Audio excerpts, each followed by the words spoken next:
जय भीम साथियों। आप जानते हैं हमारे दोस्त देश के प्रचार मंत्री कौन है? ये तो सारा देश जानता है कि प्रधानमंत्री नरेंद्र मोदी है। लेकिन हमारी नज़र में जो हम देखते हैं आसपास, जो आपको बताने की कोशिश करते हैं, वो प्रधानमंत्री कम और भारत के प्रचार मंत्री ज़्यादा लगते हैं। वो हर चीज़ का प्रचार करते हैं। वो अपनी माँ के पैर पड़ने जाते हैं, उसका भी फ़ोटो निकाल कर प्रचार करते हैं। वो पूजा करने जाते हैं, उसका भी प्रचार करते हैं। वो कहीं हाट पे किसी मेले में जाकर कुछ खाते हैं, उसका भी प्रचार करते हैं। जैसा कि आप जानते हैं कि प्रधानमंत्री के साथ Z+ सुरक्षा जो एनएसजी कमांडो की, वो तो होती है, लेकिन मोदी जी की एक ख़ास बात यह है कि इनके साथ फ़ोटोग्राफ़र हमेशा हमेशा होते हैं। ये प्रचार मंत्री जो हर चीज़ में, प्रचार में कहीं पीछे नहीं रहते। इतना ही नहीं, जो गायों का रेतन होता है, उस रेतन के लिए सरकार की जो स्कीम आई है, उसमें भी मोदी जी का फ़ोटो। उज्ज्वला योजना में भी मोदी जी का फ़ोटो। आपको कुछ वैक्सीन दी गई, मुफ्त वैक्सीन, मुफ्त टीके के नाम से मोदी जी का फ़ोटो।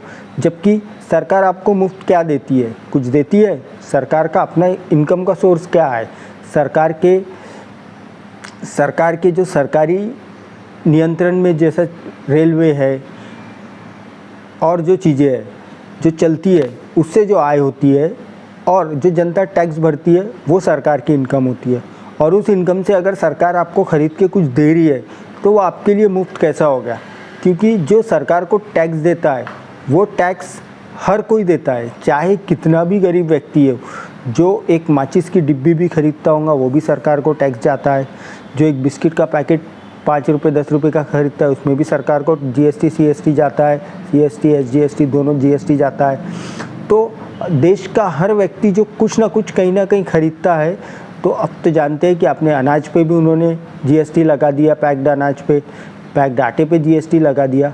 तो हर चीज़ टैक्स से, और पहले भी हम हर चीज़ पे टैक्स देते थे, लेकिन हम जानते नहीं। हमको लगता है इनकम टैक्स मतलब वही होता है कि हमारा 10 20 50 लाख जब हम कमाते हैं, एक CA के पास जाते हैं और बताते हैं हमने इतना कमाया, तो फिर हम जो टैक्स भरते हैं इनकम टैक्स ऑफिस में जाके, वो टैक्स होता है। टैक्स वो नहीं होता है साथियों।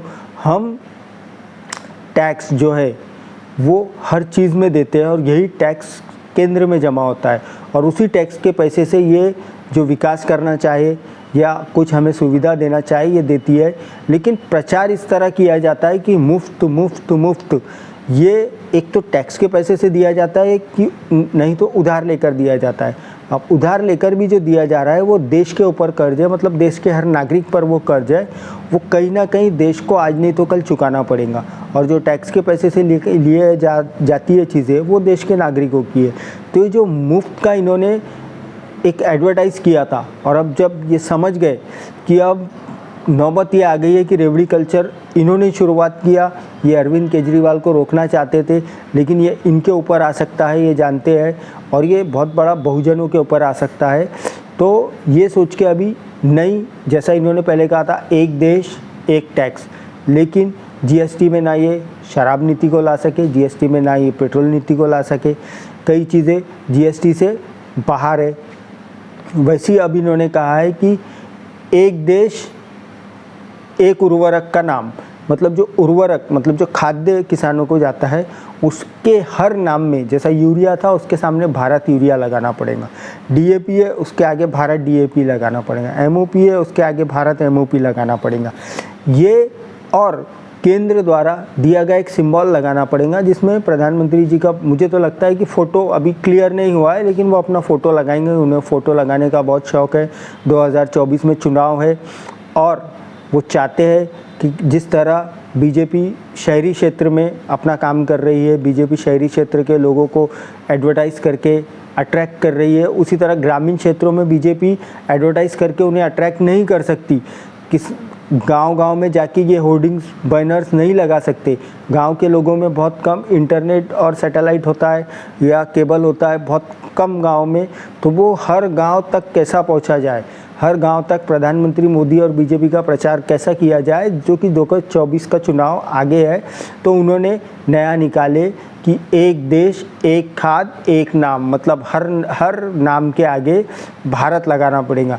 ये तो भारत लगा रहे हैं, तो मुझे खुशी है कि नाम के आगे भारत लग रहा है, लेकिन भक्तों को सोचना पड़ेगा जो हिंदुस्तान हिंदुस्तान करते रहते हैं, वो गेंडे चौहान के को सोचना पड़ेगा, सुदर्शन चैनल वाला, कि वो हिंदुस्तान हिंदुस्तान हिंदुस्तान बोलते रहता।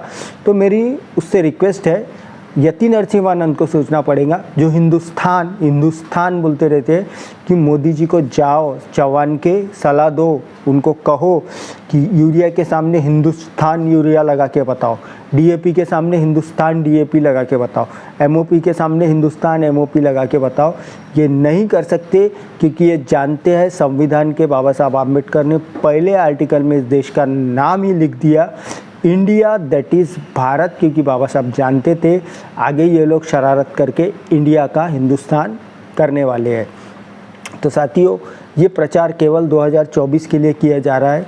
हम बहुजनों को, SC ST OBC को और माइनॉरिटी को एक होना पड़ेगा। जैसा कि झारखंड के पलामू में एक घटना हुई है कि कुछ मुस्लिमों ने वहाँ के 50 दलित परिवारों को निकाल दिया। कारण अभी मैं उतना डिटेल में नहीं जान पाया, लेकिन मेरी मुसलमानों से रिक्वेस्ट है कि आपको तय करना पड़ेगा कि आप 85 के साथ खड़े रहते हो या आप 15 के साथ खड़े रहते हो। अगर आप 15 के साथ जाओगे तो आपका नुकसान है। आपको 85 के साथ रहने के लिए आपको SC ST OBC और माइनॉरिटी के लोगों को साथ होकर चलना पड़ेगा। और मुसलमानों का अगर कोई ज़मीन को लेके कोई मसला है या कोई और बात को लेकर है, तो उन्हें समझना पड़ेगा कि उन्हें कानूनन रूप से काम करना पड़ेगा। दादागिरी करके SC ST OBC माइनॉरिटी समाज को तुम नाराज़ मत करो, क्योंकि SC ST OBC और माइनॉरिटी ये चार जन मिलके ही मूल निवासी समाज बनाएंगे, और यही मूल निवासी समाज आगे सत्ता बनाएंगी, और वो सही मायने में हमारी सत्ता होंगी। अभी जो सत्ता है वो उद्योगपतियों के कठपुतलियों की सत्ता है। ये एक विशिष्ट धर्म के लोगों को फ़ायदा पहुंचाने वाली सत्ता है। EWS जानते हैं, इकोनॉमिकल वीकर सेक्शन, जिसे सुदामा कोटा कहा जाता है। सुदामा जानते हैं, श्री कृष्ण यदुवंशी थे, सुदामा ब्राह्मण था।